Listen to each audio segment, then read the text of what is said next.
नमस्कार, मैं हूँ विशाल शर्मा। आप सभी का स्वागत है और आप देख रहे हैं ए टू जेड क्राइम न्यूज़, सच के सिवा कुछ नहीं। आज का मुद्दा उत्तर प्रदेश विधानसभा चुनाव में 2 चरणों के मतदान की समीक्षा। नवजीवन अखबार की एक रिपोर्ट आई है जिसमें ये हवाला दिया गया है कि आरएसएस प्रमुख मोहन भागवत जी ने यह टिप्पणी की है कि पिछले 2 चरणों के चुनाव में बीजेपी की हालत खराब है। प्रधानमंत्री तो जीत रहे हैं, लेकिन आरएसएस प्रमुख इंटेलिजेंस ब्यूरो की रिपोर्ट का हवाला देकर ये बताने में जुटे हुए हैं कि आरएसएस के काडर को सक्रिय करने की बेहद ज़रूरत है। इसका मतलब ये है कि आईबी की टीम जो है मनमोहन सिंह की सरकार में सोनिया गांधी और राहुल गांधी को रिपोर्ट करती थी, लेकिन इस टिप्पणी से तो ऐसा प्रतीत होता है कि भारत सरकार की आईबी टीम अब आरएसएस प्रमुख श्री मोहन भागवत जी को रिपोर्ट कर रही है।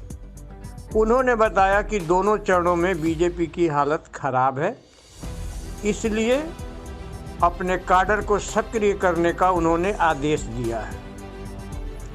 ये सारे तथ्य नवजीवन अखबार में छपे हुए हैं, जिसने ये हवाला दिया है कि 14 फरवरी को मतदान के बीच में ही वर्चुअल मीटिंग के दौरान श्री मोहन भागवत ने ये संदेश दिया था।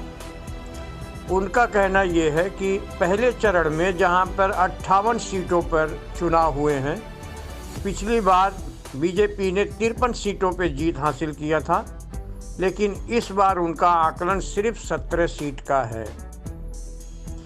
17 सीट पर ही बीजेपी को विजय मिलने की उम्मीद है। और इसी तरह उन्होंने दूसरे चरण के मतदान में भी जो पिछली बार 38 सीटों पे बीजेपी ने जीत हासिल किया था, उस पर उनका कहना है कि इस बार आधे सीट यानी कि 19 सीटों पर भी मुश्किल से विजय बीजेपी पा पाएगी।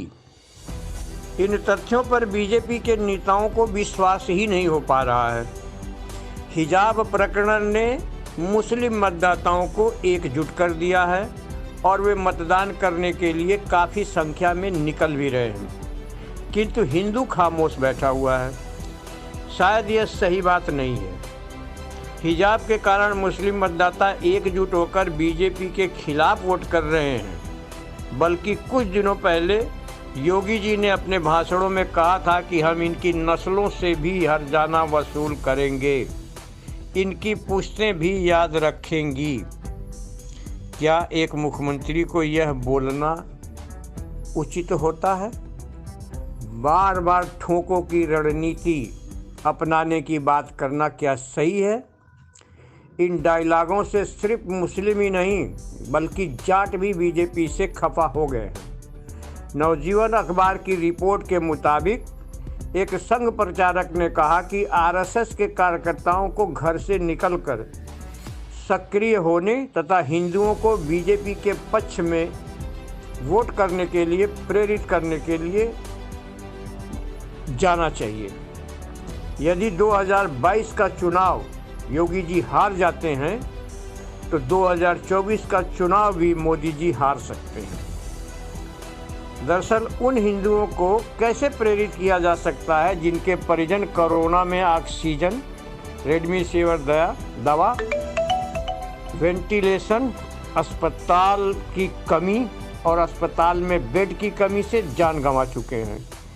गंगा में तैरती लाशें और शमशान में दाह संस्कार के इंतजार में रात भर मुर्दों की लाइन मतदाताओं को कैसे प्रेरित कर सकती है? इस अखबार का कहना है कि नेता अपने क्षेत्र से भगाए जा रहे हैं तो संघ कार्यकर्ताओं के साथ क्या सलूक होगा, ये तो 2-4 दिन में पता लग जाएगा। ये मतदाता तो सपा को भी वोट नहीं दे रहे हैं और कांग्रेस को तो इसलिए वोट नहीं दे पा रहे हैं कि कांग्रेस मजबूती से अपना दावेदारी खड़ा नहीं कर पा रही है। इन सब के बावजूद भी केंद्र सरकार का संसद में खड़े होकर यह कहना कि ऑक्सीजन की कमी से कोई मौत नहीं हुई है और गंगा में बालू में मिली लाशों का उनके पास कोई हिसाब नहीं है। हिसाब तो उस किसान आंदोलन में 700 किसानों के मरने का भी सरकार के पास नहीं है। ऐसे में संघ का काडर किस मुंह से हिंदू वोटरों को प्रेरित करेगा, सिर्फ मोहन भागवत ही बता पाएंगे। वास्तविकता यह है कि एक आम हिंदू देश में सभी धर्मों के लोगों के साथ भाईचारे के साथ रहना चाहता है, लेकिन हमारे नेता ही हिंदू मुस्लिम 80% और 20% तथा मुस्लिमों के नेता कथित रूप से बाहुबली, मुख्तार अंसारी, अतीक अहमद व आजमगढ़ की जगह बताने में लगे हुए हैं। अपने भाषणों में उन्होंने ये कहा कि ये तीनों नेता इस समय कहाँ हैं, इनकी जगह इस समय जेल में है, जिनको इन्होंने सैकड़ों केस लाद कर जेल में रखा हुआ है। जबकि बीजेपी के बाहुबली माफिया धनंजय सिंह को, जिनके ऊपर 25,000 का इनाम है, पुलिस खोज रही है और वो क्रिकेट खेल रहा था। अब चुनाव में टिकट पा चुका है और चुनाव लड़ेगा, लेकिन पुलिस अभी भी खोजती रहेगी जब तक वह शपथ ग्रहण नहीं कर लेगा। यह सिलसिला जारी रहेगा।